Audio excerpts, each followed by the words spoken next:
24th May 2026. That is your prelims exam date. A lot of you would be familiar with this date. Okay. What is right now is required by you in December, that you must plan out a strategy so that you are comfortable by the time this date comes. Right? What are your final goals? We must understand, and to achieve that final goal, we must have a chalked out plan ready with us.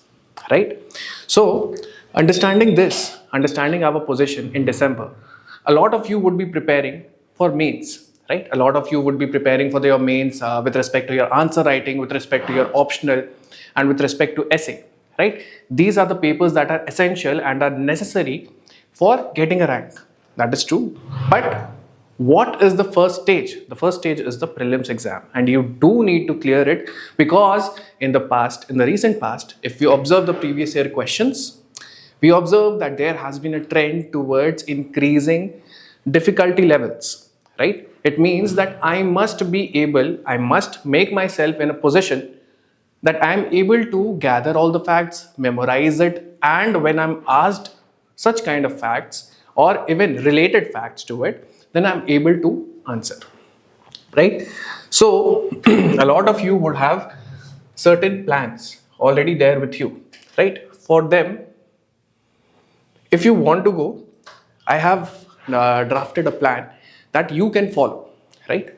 Otherwise, people who have already gone for such kind of plans, then they can use this way, okay? That is called the smart way of doing things. Smart way will help you to set your goals and understand what kind of relevance does it have, okay? So starting with the pillars of SMART, the technique that is required. One would be, you have to set your goals in a very, very specific manner. What is the goal, the final goal that you're trying to achieve?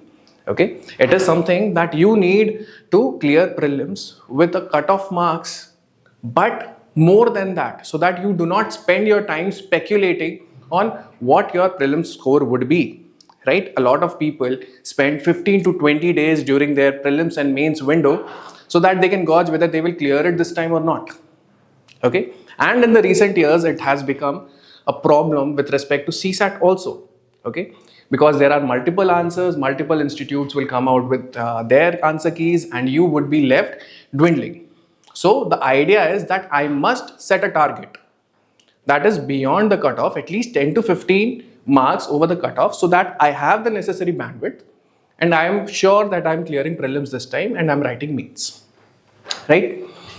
So first thing is, be very specific when you're trying to draft out a plan, right?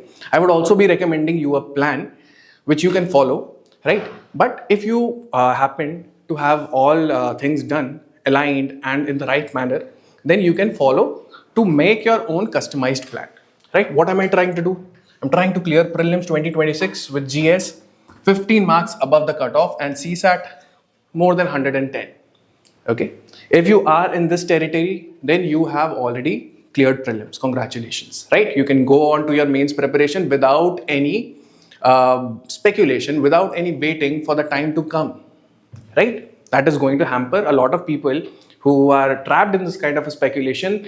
They spend a lot of time that was necessary for their mains, that was necessary for getting a rank, right? So we do not want to be in that position. We want to be very, very specific, what we want to achieve, what is our end goal, and then we draft our plan accordingly. We customize that plan accordingly, right? Second thing is measurable. Okay, measurable. Your plan should be measurable. You should understand what you are trying to achieve, and to achieve that, what all things are necessary. Okay, have I done my previous year questions? Have I done my revision? Okay, have I done my mock tests? Okay, have I revised properly these mock tests and PYQs and the static part? Okay, are all of these things done? You have to make an Excel sheet out of it and tick all the check boxes. Okay, only then you will know what all is to be completed and whether you are ahead of that plan or not. Mock scores, revisions, accuracy. Okay, understanding how much marks you will get with respect to attempting a number of questions, understanding the difficulty level of the paper, understanding whether it is easy, whether it is a moderate paper, whether it is a difficult paper, And accordingly, how do I switch between the number of questions that I attempt? What is the level of my accuracy? Okay, there is no use of accuracy if you are just attempting 50 questions, right? If you just get 50 questions and you are attempting with a very high accuracy, it might be possible that you are not clearing the exam. Okay. And with respect to going on the higher side also, if you're attempting all the 100 questions, it may be a possibility that you're gathering more of negative marks. So what is that sweet spot that you must attain with respect to the number of questions and the accuracy, given the difficulty of paper, right? It should be measurable in that sense. Okay. It should also be measurable in the number of hours that you put. Okay. Understanding that I have so many months, so many weeks, so many days left, how much amount of time should I spend so that I'm able to complete all the work that is required? Okay, it could be with respect to your number of pages, with respect to your number of tests, with respect to your number of cycles of revision. All of these must have a measure count. Okay, as they say that what gets measured gets managed. Okay, and that is one of the core reasons why most of the people do not adhere to a plan, and therefore they have a lot of things to study in the last month of the exam, right? Third thing is, it should be attainable. Okay, is it even humanly possible? We must understand the limitations of our physical capacity to sit and study. Okay, I cannot ask a person who has not studied for only almost even 5 to 6 hours to go and study for 15 hours in the next 5 months. Right? Such kind of a physical capacity limitations must be understood by you. What are the limitations to your memory? Okay, you cannot consume the whole factual content that is required for this exam in just 1 or 2 days. Okay, it requires regular revisiting, revising it multiple times. Only then it gets embedded in your memory. Right? So you must understand what are the limitations. Okay, some days you won't have that much productivity. Some days you will have huge amount of productivity. So I must be someone who asks myself whether the plan that I've made, is it attainable or not? Or am I expecting a superhuman capacity out of this? Right? Third thing is, what you're reading has to be very relevant. Understand this, students, that a lot of time we study things which are not relevant from the point of view of exam. Okay? And it is your job to understand and identify what are the themes that are required for me to study and clear this exam. Okay, and for that, what comes in handy is the blueprint of the paper. Understanding what are the themes, what are the topics, which subjects matter most, which subjects do I get most questions from, where I can leave a topic or whether I cannot afford to do so because it is something that is non-negotiable. Okay, so your plan must be relevant. That is, it must be tied to the previous year questions. It must be aligned properly. Right? These are non-negotiables. Understand this. The people who will get selected would have tied their plans to this previous year question, and they would have zeroed down upon them and by-hearted them. Right? So these are non-negotiables. If you want to stay in the competition, you have to do this. And not just 1 time or 2 times. You have to do it at least 4-5 times so that it gets engraved in your memory. Okay? Then time bound. By when? Okay, oftentimes this is particularly required for the amount of depth. Okay, a lot of people, what they start doing is they start taking interest in the subject so much that they will start doing PhD on it. No, that is not required. Okay, only up to the depth that the previous year questions have asked. And therefore, I should set a limit on the time that I'm devoting to a particular subject or a particular topic. Okay, for example, if you are spending more time on something that is more, out of frequency with respect to PYQs, maybe some years it has been asked, some years it has not been asked. Okay, so I should focus my time more on things which have been asked more. Okay, and therefore, with respect to those topics, I should set a particular time and date. Okay, by when I'm going to complete it, whether I'm completing this economics in 3 weeks or not, whether I'm completing my mapping in 2 days or not. Okay, these kind of things should be there. Okay, it is called time blocking. I must time block my activities. This is an absolute necessity, right?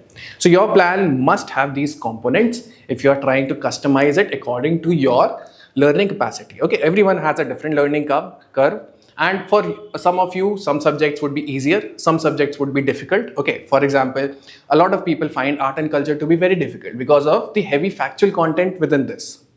Right, it is very difficult to remember so many facts. Okay, with respect to environment, you have national parks. With respect to geography, you will have the suppose say soil conditions or crop cycles. Right, these are the things that you need to memorize and retain it till the exam comes. Right, so now let us try and understand how are we going to move forward.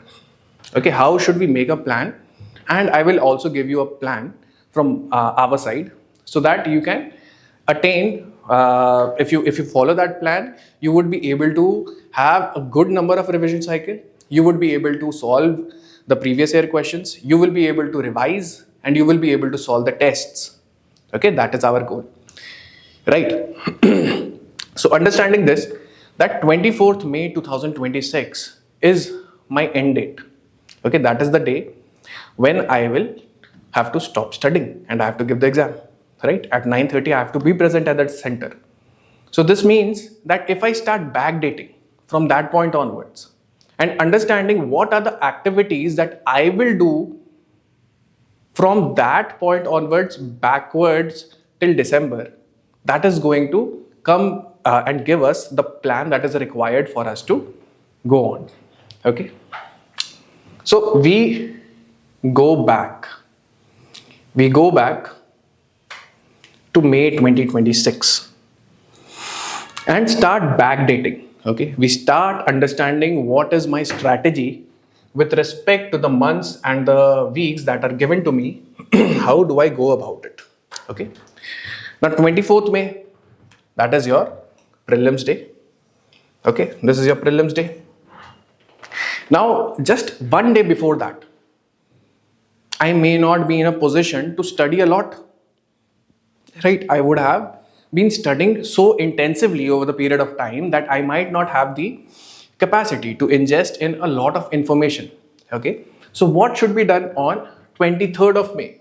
23rd of May, you go for things that you are weaker in. Okay, usually it is the facts or the visualization part, the maps. Okay, whether you are, if you have completed your map work, you should be revising them on the 23rd of May. Okay, that will give you enough rest, as well as it will also help you to revise those things which you find weaker. Right, now back tracing, what do we do with respect to the rest of the subjects? Okay, I should be in a position at least that I must devote one day to each of the subjects. Okay, and be able to complete it. So I have devoted AMAC, that is your ancient medieval art and culture, international relations, environment, modern history, science and technology, geography and mapping, and polity and economy. Okay, that is, I am giving one day per subject. Okay, before 23rd of May. Right, this should be my position ideally. Right, then going backwards, let me give a buffer day. Buffer day. Okay, what is the concept of buffer day? It is to understand, like we had talked about it being attainable. It should be attainable, right? And there are some days in which I won't be able to study, I won't have that much amount of productivity, so there would be some parts which would be left over, and for that purpose there is this buffer day. Right, so buffer day, and then I should start my revision one day for each subjects. Okay, going back tracing now to the previous dates, I should be in a position to complete each and every subject in 2 days. 2 days per subject, right, after this. So we are going for 2 days. We have AMAC, IR for 2 days. Okay, environment, modern history, science and technology, geography and mapping for another day, and polity here, and here also we will have polity. Okay, that is 30th of April, right?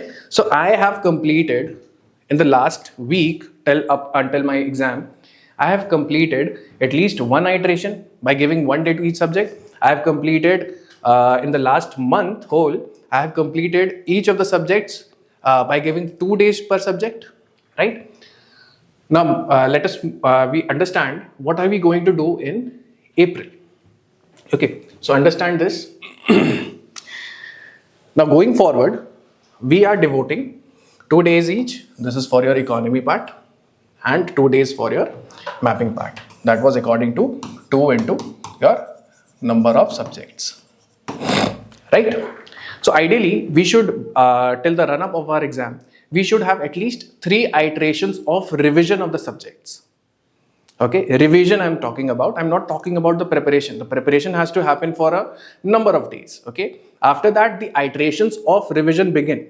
Okay, so we had 1 iteration when we completed 1 day per subject. Then we had second iteration when we were completing 2 days per subject. Now we will have the third iteration in which we will devote 3 days per subject. Okay, 3 days per subject for 22, 23, 24 AMAC.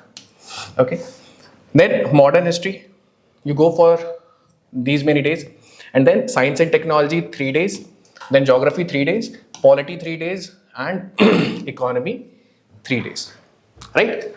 So this is my revision cycle. That is, I am going for, in the last part, I am devoting whole of April as well as May for revising, and this revision is carried out in 3 iterations.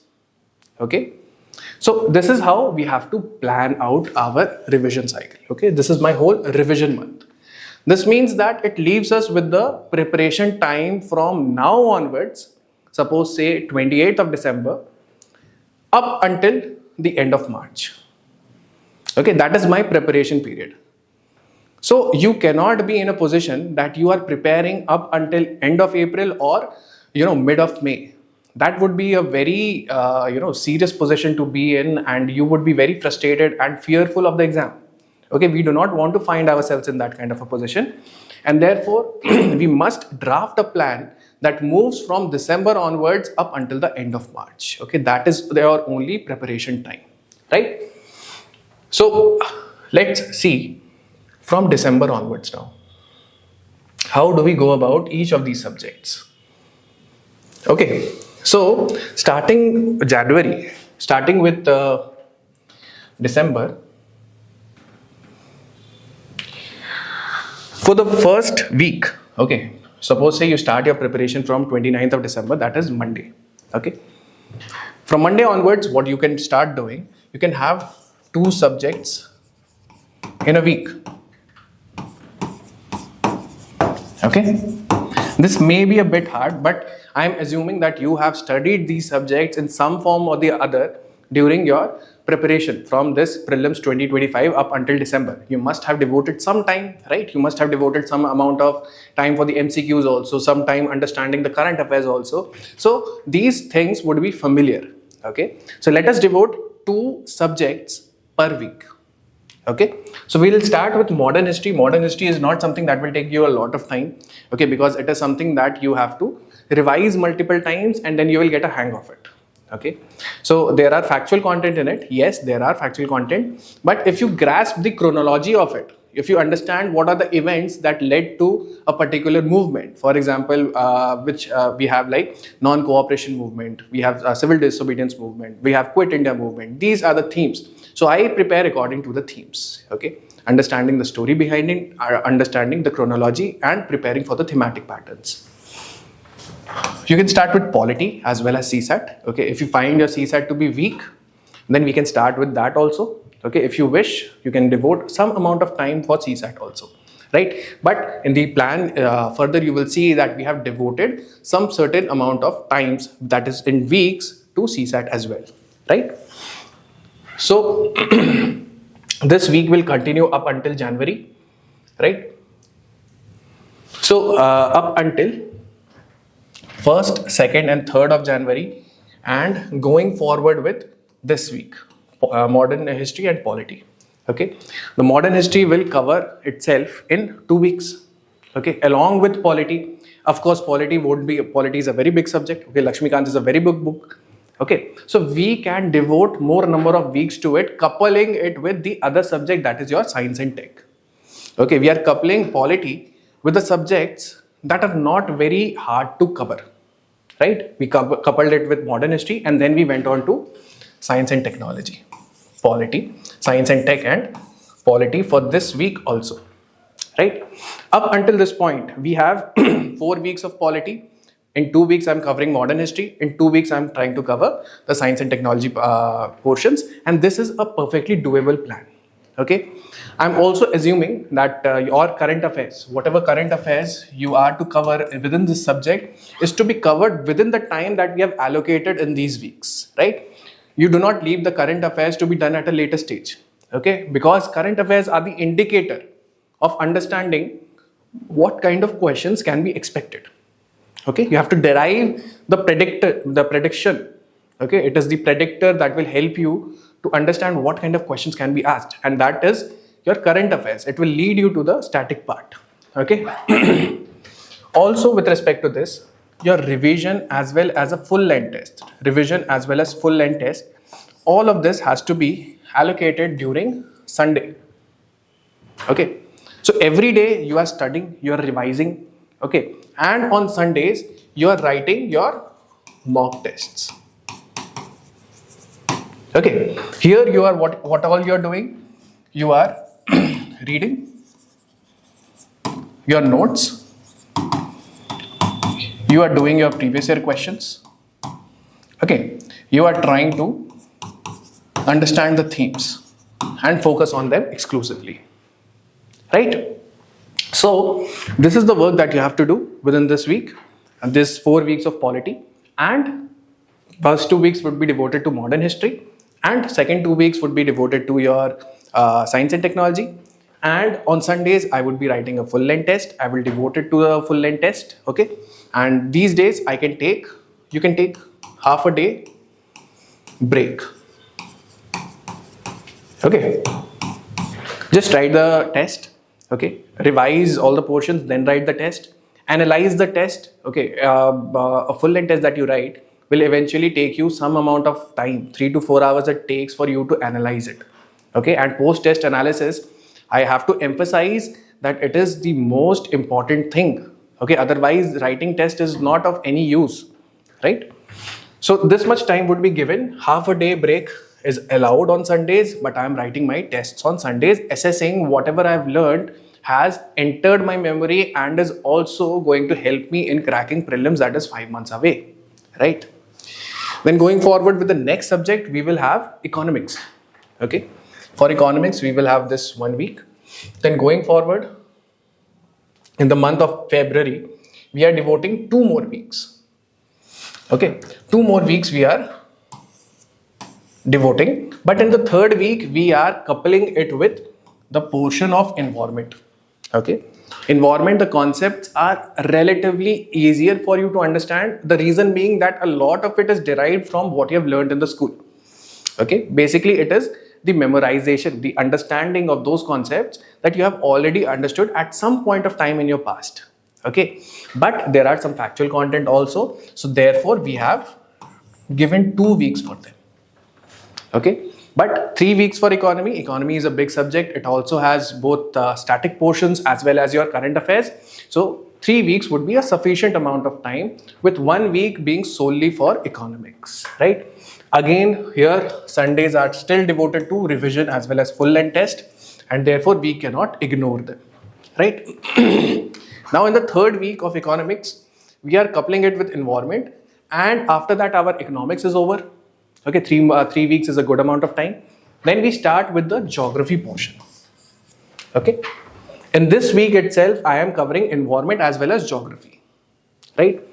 Moving on to the next week, I am coupling geography with international relations. Okay, very important. International relations, most of the questions that are asked are from the organizations or with respect to the places in news. Okay, particularly the ones where there are political disputes. Okay, or where there is climate change that has occurred, and because of that, that place has come into news because of various kinds of conflicts.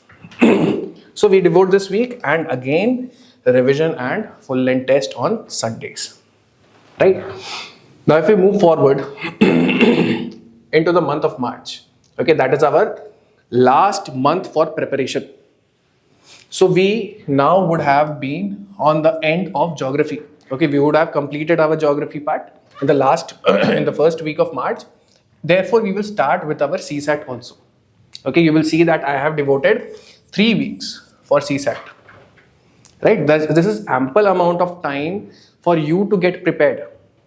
Okay, ample amount of time, because CSAT will have 3 portions. You will have your reading comprehension, you will have your quants, you will have your logical reasoning. These 3 parts are there. All right, so these 3 weeks you can devote one for one each subject, right, of CSAT. Now, in this part, in the second week of March and in the third week of March, we are coupling CSAT with AMAC, that is your Ancient Medieval Art and Culture. Okay, what is the reason that we have put them in this last leg of preparation? It is because it is something that is heavy with respect to the facts.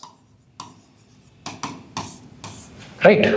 So you need to be very, it should be there in your recent memory. Okay, you should not go far back in your memory to fetch it out. Right? So it is most done productively at the end. Okay, similarly, if you see the month of May, then you will see that we have placed AMAC in the last. Okay, because we should not get at least the conceptual questions wrong. We should not get the factual questions that have been coming over and over again from the previous year questions. And then the AMAC portion, something that is not, very predictable, and there's also a lot of facts that creates a strain on my memory. Right? Again, in these weeks, I should not be leaving out my revision and full length test. Okay. Now, the last week of March, what we can do? We can go for mapping.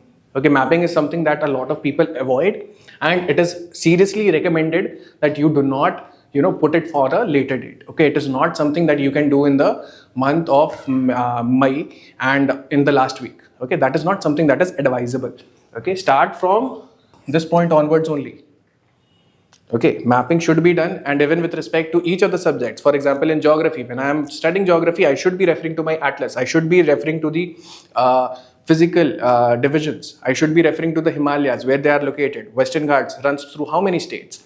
Okay, if I cross from Kohima to Kottayam, then how many states do I have to cross? So for that, I need to understand what are the boundaries. Okay, for this, your atlas should be there by your side every day. Okay. And then the last 3 days, that is 29th, 30th and 31st. These can be your buffer days. Okay, buffer days are the days that are allocated to adjust for any kind of backlogs that you might have created over a period of time.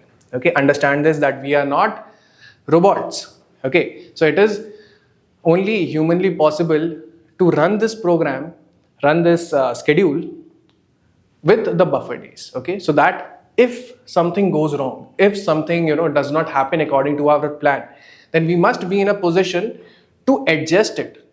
Okay, and that should not result into my plan to collapse. Right? So these buffer days are allocated for this. Right?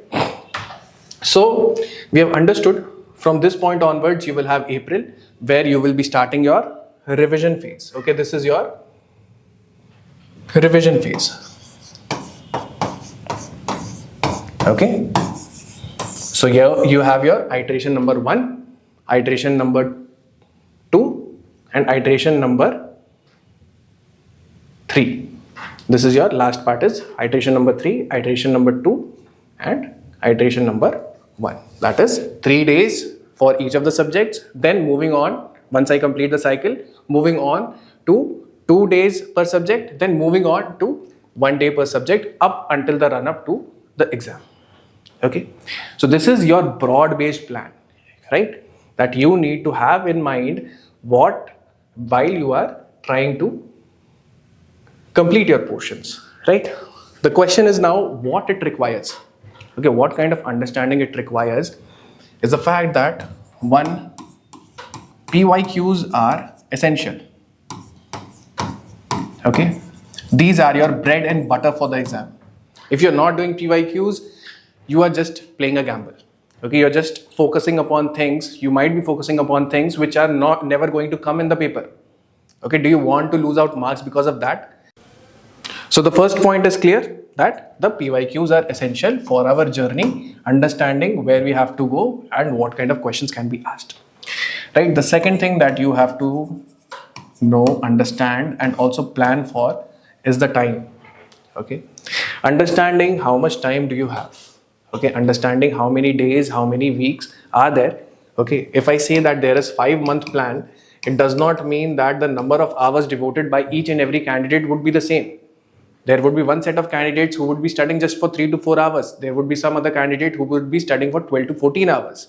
Okay. So they are actually covering, the second student is actually covering 2 to 3 times the work in a day that is compared with respect to that student. Okay. So for this kind of a preparation, this kind of a plan to work, you need to have at least 8 to 10 hours of study every day. Right. This is a must that is required. Right. The third thing that you need to understand is about the content.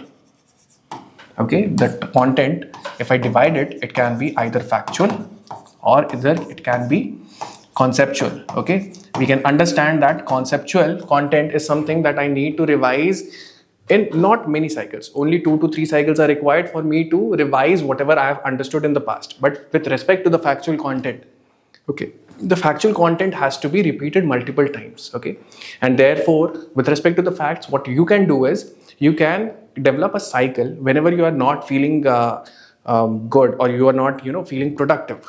Then you can go for revising of these facts. Okay, make a list of all those facts and stick it on the walls of your room. Revise it multiple times every day.